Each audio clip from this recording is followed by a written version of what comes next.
کہ زبیر صاحب یہ آپ گفتگو سن رہے ہیں، میں نے پوچھا کہ بھئی آپ کے نزدیک ٹائم لائن کیا ہے، تو شیخ صاحب کا خیال ہے کہ جنگ جلد بند ہوگی اور پاکستان کو اتنا فرق نہیں پڑے گا، ہمیں شوق اتنا بڑا نہیں لگے گا جتنا دنیا میں باقی جگہوں لگا ہے، کیونکہ ہمیں ایران کے ساتھ ہم نے اپنی کمیونیکیشن بھی اور ٹرانسپورٹیشن بھی بحال رکھی ہوئی ہے۔ یہ فیئر اسیسمنٹ ہے؟ نہیں، میرا نہیں خیال ہے کہ فیئر ججمنٹ ہے۔ ابھی تک سب سے زیادہ شوق تو پاکستانی کو ملا ہے۔ اگر ہم خطے میں دوسرے ممالک سے کمپیریزن کریں تو شوق کیا ہوتا ہے؟ سب سے زیادہ ابھی آپ بتا رہی تھی کہ پیٹرول کی قیمتیں جو ہے میرے حساب سے جب سے جنگ شروع ہوئی 56% پاکستان میں بڑھی ہیں، انڈیا میں کوئی انکریز نہیں ہوا، بنگلہ دیش میں تقریباً 10% انکریز ہوئے، تو سب سے زیادہ شوق تو ہمیں ہی ہوا ہے۔ انفلیشن بھی اٹھا کے دیکھ لیں، پاکستان میں پورے خطے میں سب سے زیادہ ہے، پالیسی ریٹ دیکھ لیں پاکستان میں سب سے زیادہ ہے۔ سو اوبیسلی یہ سارے شوق تو ہمیں لگے ہیں۔ وہ اس کی وجہ بڑی سمپل ہے کہ ہماری معیشت کی جو لیول تھا وہ بہت ہی ویک تھا جب جنگ شروع ہوئی ہے، اور اس نے برے طریقے سے ایکسپوز کر دیا۔ The other countries in the region were more prepared, ان کی اکانومی ساؤنڈ تھی، اور اس وجہ سے باوجود اس کے کہ جو بھی یہاں بیٹھ کے پھیلایا گیا پتہ نہیں کہ جی وہاں بحران اتنا زبردست ہے، بحران اتنا زبردست ہے، روز آئی پی ایل کے میچز میں 70,000 کراؤڈ آتا ہے، 1 مہینے 1.5 مہینے سے وہ میچز چل رہے ہیں، تو وہ پاسبل ہی نہیں تھا، اور معیشت بھی چل رہی ہے اور سب کچھ ہے۔ دوسری بات یہ ہے کہ اور تقریباً مطلب انڈیا کا اگر if I am not wrong ان کا سی پی آئی انفلیشن از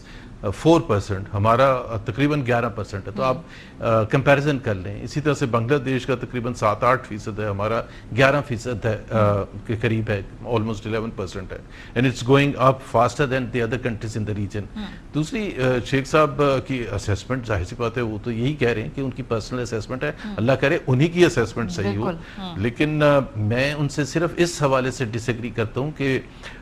میں ایگری کرتا ہوں کہ جی اب شاید جنگ دوبارہ نہیں ہوگی، سیز فائر ہو چکی ہے اینڈ دیٹ از پرماننٹ، لیکن وہ کوریڈور کب کلیئر ہوگا وہ ظاہر ہے، وہ دیٹ از این ایشو۔ لیکن اگر وہ سب کچھ ٹھیک بھی ہو جائے تو اٹ ول سپلائی ڈسرپشن اتنی زیادہ ہے کہ it will take several months to for the prices to come back to the levels جو جنگ سے پہلے تھی، یعنی کہ ہم $60-65 فی بیرل کی بات کر رہے ہیں۔ اس میں بہت سے دوسرے چینجز بھی آ چکے ہیں جس کے اثرات ہوں گے، جس طرح یو اے ای ہے وہ اوپیک سے نکل گیا ہے، سو اس کے کچھ نہ کچھ تو اثرات ہوں گے، ابھی ہمیں نہیں پتا کیا ہوں گے، بٹ اتنی چینجز ہو چکی ہیں۔ دوسری بات میں کریکٹ کر دوں شیخ صاحب کی بات کو کہ جب ان کی حکومت آئی تھی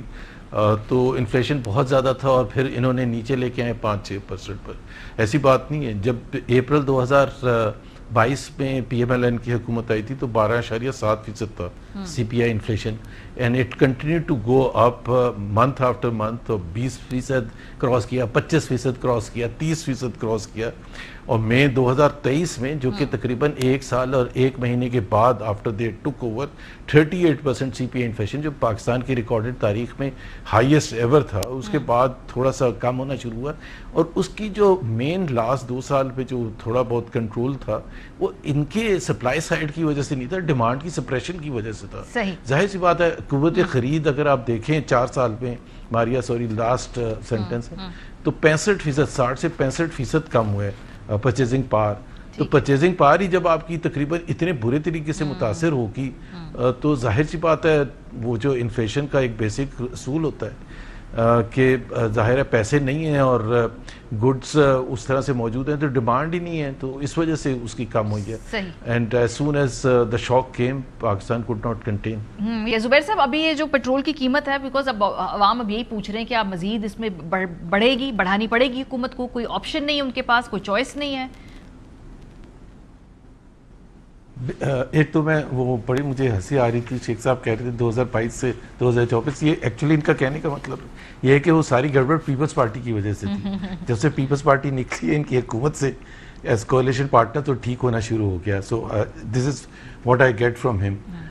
پاکستان میں دیکھیں ایک تو مہنگائی کی صورتحال جو بڑی ہے اس میں ایک بہت بڑا کنٹریبیوشن پیٹرولیم لیوی کا ہے، جس کا انٹرنیشنل آئل پرائسز سے ہماری کوئی ریلیشن شپ نہیں ہے، کوئی تعلق نہیں ہے۔ سو آپ کا شارٹ فال ہر مہینے بڑھتا چلا جاتا ہے، ٹیکس شارٹ فال اس دفعہ جو اب 10 مہینے کا آیا ہے وہ 683 بلین ہے۔ اب انہوں نے پورا کرنا ہے، اور پورا بھی اس طرح سے کرنا ہے کہ جو بھی ٹیکس ہے وہ سارا فیڈرل حکومت کی جیب میں جائے، صوبوں کے ساتھ شیئر بھی نہ کرنا پڑے. And petroleum levy provides them that opportunity, اور وہ کلیکٹ کرنے میں کوئی ایفرٹ بھی نہیں چاہیے.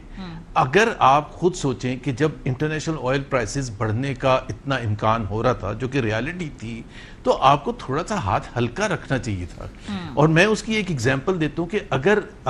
اتنا ضروری تھا اور آئی ایم ایف کا دباؤ تھا, تو ایک دن رات کو فیڈرل منسٹرز آ کے اناؤنس کرتے ہیں that to the petroleum levy increased since the war to 80 rupees, 80 سے 160 ہو گیا. اس کے 24 گھنٹے کے اندر how can the prime minister then come back and take back 80 rupees? اس کا مطلب یہ ہے کہ وہ اپنی غلطی تھی,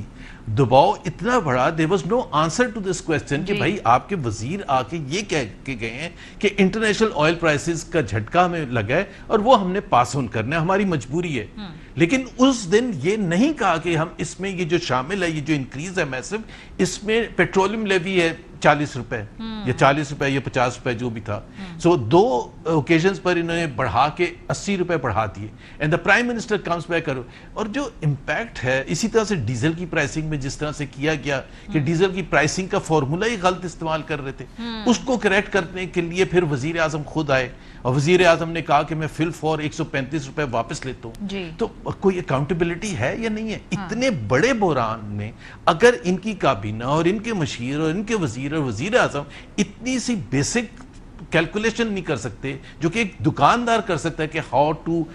پرائس پروڈکٹ کے جی اس کو جتنا مال آیا اس کی کاسٹنگ کرے, ان کو یہ نہیں پتا کہ 70% پر وہ پرائس لگا رہے ہیں جو انٹرنیشنل پرائسز کے برابر ہے, جو 30%. زبیر صاحب جو آپ نے بات کی نا, جو آخر میں میرا خیال ہے اسی کو سمیٹتے ہوئے جو آپ نے کہا کیا کوئی اکاؤنٹیبلٹی ہے, میرا خیال ہے جب ایک کمزور اپوزیشن یا نان ایگزسٹنٹ اپوزیشن یا انکوہرنٹ اپوزیشن ہو تو پھر حکومت کے پاس بہت مارجن ہوتا ہے کہ وہ نہ کسی کو جواب دہ ہے نہ وہ کوئی اکاؤنٹیبل ہے.